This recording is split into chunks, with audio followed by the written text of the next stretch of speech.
जय झूलेलाल दोस्तों, तव्हांजे लाइ हिकु लेटेस्ट न्यूज़ खणी आई आहियां मां। रिश्तो.com जेको कराईंदो आहे सिंधियुनि जो सिंधियुनि सां रिश्तो। उन्हनि जी पहिरियों ऑफिस हुई निरंकारी भवन जे पासे में, हाणे उहा ऑफिस शिफ्ट थी आहे साधू वासवानी स्टैच्यू जे साम्हूं, जेका चांद अपार्टमेंट आहे उन जे पहिरें माड़े ते। ही वॾो रूम ठहियल आहे जिते ॿई धुरियूं मिलंदियूं आहिनि। तंहिंखां सवाइ छोकिरे छोकिरीअ जे मिलण जे लाइ बि हिते रूम ठहियल आहे। रिश्तो.com वारा तव्हांजे अखे जे लाइ तव्हांखे जॻह बि ॾींदा जिते घटि में घटि 25 माण्हू आराम सां वेही सघनि, और उन खां सवाइ सॼे नाश्ते जो बंदोबस्तु उहे ई कंदा आहिनि। नमस्कार, मैं राजेश दलवानी, आप देख रहे हैं उल्लास लाइन बुलेटिन। सेनेटचा विजय असो, मराठीला सम्राट राजसाहेब ठाकरे यांचा विजय असो। स्मार्ट मीटर रद्द झाला पाहिजे। अरे स्मार्ट मीटर कोणासाठी? अदानी अंबानीसाठी। अरे स्मार्ट मीटर कोणासाठी? अदानी अंबानीसाठी। स्मार्ट सिटीची सक्ती सहन करणार नाही, करणार नाही, करणार नाही। स्मार्ट मीटरची सक्ती करणार नाही, करणार नाही, करणार नाही। स्मार्ट मीटरची सक्ती सहन करणार नाही, करणार नाही, करणार नाही। स्मार्ट मीटर जर लावायला येणार तर फोडून टाकणार, फोडून टाकणार, फोडून टाकणार, फोडून टाकणार। स्मार्ट मीटर जर लावायला येणार तर फोडून टाकणार, फोडून टाकणार, फोडून टाकणार। स्मार्ट मीटर जर लावायला येणार तर फोडून टाकणार, फोडून टाकणार। महावितरण काम कोणासाठी करतं? आदानीसाठी। स्मार्ट काय खाली बसतो तुमच्याही दर्जाला मागे बसले काय आम्हाला अडचण नाही।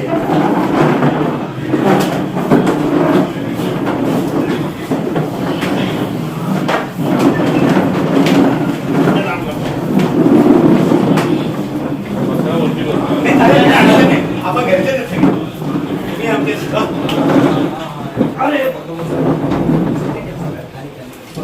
साहेब मला सांगा, तुम्ही एक मेसेज पाठवता की 48 तासात आम्ही मीटर बदलणार, व्हॉट्सअपला पाठवता, ईमेलला पाठवता, मेसेज करता, तुमची सर्व्हिस कशी आहे गो? मुळामध्ये तुम्ही आम्हाला जी सर्व्हिस प्रोव्हाइड करता, तुमची दिवसातून किती वेळा वीज पुरवठा खंडित होतो याचं काही तुम्हाला हे आहे का? काय भरलं तर तुमचा माणूस येणार लगेच मीटर काढली होतो, तुमच्याकडे GR आहे का स्मार्ट मीटर सक्तीचा? असं जर पेपर नका दाखवू, आम्हाला GR दाखवा। असं तर फाडून टाका तो। हो हो, येणारे जे कर्मचारी आहेत त्यांचं काय होणार? ते अदानीकडे काम करणार का सरकारी नोकर असणार? तुमच्याही नोकऱ्या धोक्यात आहे, तुमच्याही नोकऱ्या धोक्यात आहेत। म्हणजे मराठी माणसं जे महावितरणमध्ये 5-50-100 लोक काम करतात ते पण घरी जाणार ना, म्हणजे ते पण कॉन्ट्रॅक्टवर काम करणार उद्या। आम्हाला अदानी पाहिजे कशाला? आणि जबरदस्ती न विचारता मला सांगा, तुम्ही परवानगी शिवाय स्मार्ट मीटर लावू शकता का? हे दे कुठं रे पत्र तर द्या की आहे का ते बरोबर तुमचं। स्मार्ट मीटर लगाए जाने के विरोध में महाराष्ट्र नवनिर्माण सेना मनसे ने सोमवार को उल्लासनगर कैंप 3 स्थित साईं बाबा मंदिर के पास महावितरण कार्यालय पर जोरदार आंदोलन किया। इस दौरान बड़ी संख्या में मनसे पदाधिकारी और कार्यकर्ता उपस्थित रहे तथा महावितरण प्रशासन के खिलाफ जोरदार नारेबाजी भी की गई। यह आंदोलन मनसे जिला अध्यक्ष बंडू देशमुख के नेतृत्व में आयोजित किया गया था। प्रदर्शन के दौरान देशमुख ने आरोप लगाया कि महावितरण ग्राहकों के बिजली बिलों में विभिन्न प्रकार के अतिरिक्त शुल्क जोड़कर अप्रत्यक्ष रूप से आर्थिक बोझ बढ़ा रहा है। उन्होंने कहा कि स्मार्ट मीटर योजना के माध्यम से भी उपभोक्ताओं पर अतिरिक्त भार डालने का प्रयास किया जा रहा है। मनसे कार्यकर्ताओं ने महावितरण द्वारा उपभोक्ताओं को भेजे जा रहे संदेश का भी विरोध किया, जिनमें 48 घंटों के भीतर स्मार्ट मीटर लगाए जाने की जानकारी दी जा रही है। आंदोलनकारियों का कहना था कि उपभोक्ताओं की सहमति के बिना स्मार्ट मीटर लगाने का प्रयास स्वीकार नहीं किया जाएगा। प्रदर्शन के दौरान बंडू देशमुख ने महावितरण अधिकारियों को चेतावनी देते हुए कहा कि यदि उपभोक्ताओं की इच्छा के विरुद्ध मीटर बदलने के लिए कर्मचारी भेजे गए तो मनसे इसका कड़ा विरोध करेगी और मनसे स्टाइल में जवाब दिया जाएगा। उन्होंने यह भी जानकारी दी कि स्मार्ट मीटर योजना के विरोध में मनसे न्यायालय का दरवाजा खटखटाने की तैयारी कर रही है तथा इस संबंध में याचिका दायर की जाएगी। आंदोलन के बाद मनसे पदाधिकारियों ने अपनी मांगों का ज्ञापन महावितरण अधिकारियों को सौंपा और स्मार्ट मीटर लगाने की प्रक्रिया तत्काल रोकने की मांग की। प्रदर्शन के चलते कुछ समय के लिए महावितरण कार्यालय परिसर में तनावपूर्ण माहौल रहा। हालांकि पुलिस की मौजूदगी पर स्थिति पूरी तरह नियंत्रण में रही। मनसे ने चेतावनी दी है कि यदि उनकी मांगों पर जल्द निर्णय नहीं लिया गया तो आंदोलन को और तीव्र किया जाएगा। ब्यूरो रिपोर्ट, महेश रोकडे, उल्लास लाईन बुलेटिन, उल्लासनगर। जर तुम्ही 10.5 रुपये युनिट रेटने तुम्हाला पैसे देतोय तर हे जे छुपे चार्जेस आहेत हे कशासाठी? हे तुमच्या हातात नाही तेही मला माहिती आहे, पण मी तुमच्या वरचं नाही विचारतोय. माझ्या पण नाही हातात आणि एमएससीबीच्याही हातात नाही. हा, हे तुम्हाला सांगतोय. मग कोण करतो? अदानी. नाही नाही, मग? अदानीचा विषय नाही. हे जे काही आहे मग? याचं जे आहे आपली एक स्वायत्त हे आहे ज्याला हायकोर्टच्या सारखी अहो साहेब, मी काय बोलतो तुम्हाला, आम्हाला मान्य आहे हा. ना. आम्ही 10.5 रुपयांनी तुमची वीज विकत घेतली. जर मी 10.5 रुपयांनी तुमची वीज विकत घेतो, मी 500 युनिट वापरून 1000 युनिट, 10.5 प्रमाणे पैसे घ्या. साहेब तुम्हाला तेच सांगतोय, हे जे टॅरिफ आणि याच्यावर जे चार्जेस ठरवायचे अधिकार एमएससीबी ला नाहीच आहे. पण मला एक सांगा, त्याच्यासाठी तुम्ही ते- ग्राहक म्हणून तुम्हाला हे पटतं का?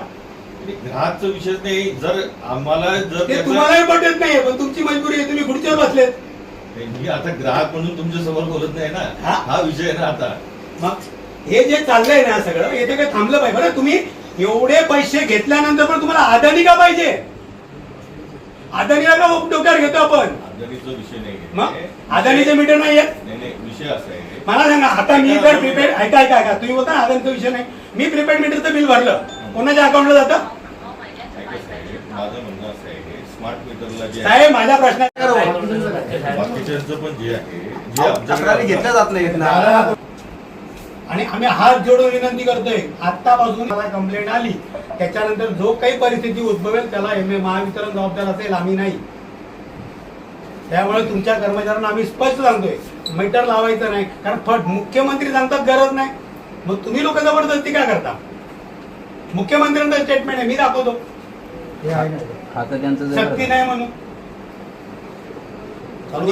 स्मार्ट मीटर लावून गेलेत माझ्या शॉप मध्ये, 3 महिने झाले ऍव्हरेज बिल मारतोय. त्यांनी इन्स्टॉलेशन रिजेक्ट केलं, मग 3 महिने का मी ते बिल भरत राहू ऍव्हरेज बिल? 2 महिने झालं शॉप माझा बंद आहे. सर्वसामान्य ग्राहकांना स्मार्ट मीटर लावण्यात येणार नाही. हे आता कुठे लावण्यात येणार आहे? बसवलेच नाहीये, बसवलेच नाहीये. मुख्यमंत्री बोलतात, आम्ही नाही. बसवलेच नाहीये. साहेब तुम्ही प्रीपेडचं बोलताय, प्रीपेड म्हणजे काय? आता आम्ही जर बिल भरल्यानंतर तो चालू होते, आमची इन्कमिंग बंद झाली, आम्ही रिचार्ज केल्यानंतर चालू होते ना सर्व्हिस. मध्ये ज्या महावितरणनी ज्या पद्धतीने ग्राहकांना सेवा पुरवली पाहिजे त्या पद्धतीने ते पुरवली जात नाही. आज जर तुम्ही शहरामध्ये बघितलं तर वेळोवेळी विद्युत पुरवठा खंडित होतोय, 10 ते 12 वेळा लाईट जाते. लोकांच्या घरामध्ये विद्यार्थी आहेत, काही पेशंट्स आहेत, त्यांना किती त्रास होतो. म्हणजे आपली सर्व्हिस 0, परंतु आम्ही तुमच्यावरती दादागिरी करणार. MSCBनी लोकांना मेसेज पाठवले, व्हॉट्सअप टेक्स्ट मेसेज आणि मेलद्वारे, की 48 तासात तुमचं मीटर आम्ही बदलणार. त्या मीटर बदलाला आमचा विरोध आहे.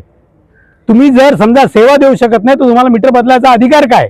नंबर 2, याच्यामध्ये असं होतं की हे जे लाईट बिल पाठवलं जातं, या वीज बिलामध्ये माझा वापर फक्त 930 रुपयाचा आहे, परंतु मला बिल 5000 रुपये. वेगवेगळ्या छुप्या मार्गाने जे चार्जेस वसूल केले जातात, या चार्जेसला आमचा विरोध आहे. मुळा राज्याचे मुख्यमंत्री देवेंद्र फडणवीस यांचं हे खातं आहे, त्यांनी देखील सांगितले स्मार्ट मीटर जबरदस्ती लावण्यात येऊ नये, तरी देखील महावितरणच्या माध्यमातून जबरदस्ती मीटर लावले जात आहे. याबद्दल भूमिका सरकार काय करतंय? महावितरण आणि सरकार यांची मिलीभगत आहे. तू मारल्यासारखं कर, मी रडल्यासारखं करतोय. फक्त हे असंच चाललंय. सरकारची ज्याच्यावरती सक्ती आहे, सरकार अदानी चालवतोय, त्याच्यामुळे अदानीचं मीटर असल्यामुळे ही सक्ती होते. सरकारी मीटर असतं तर इथे सक्ती झाली नसती. आमचं मीटर हे BIS प्रमाणित आहे आणि ते लागू आहे, त्याच्यामुळे कुठलंही मीटर बदलायची गरज नाहीये.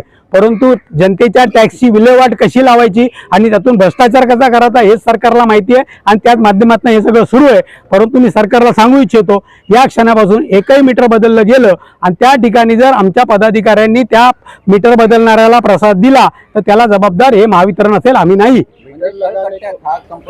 कंपल्सरी मीटर लगाने को लेकर ऐसा नहीं लग रहा है सरकार और अडानी के बीच कुछ मिली भगत है? अरे सरकार अदानी चलाता है, सरकार चुन के ही अदानी के पैसे भी आती है, तो अदानी तो सरकार का दामाद है, उसमें कौन सी नई बात है?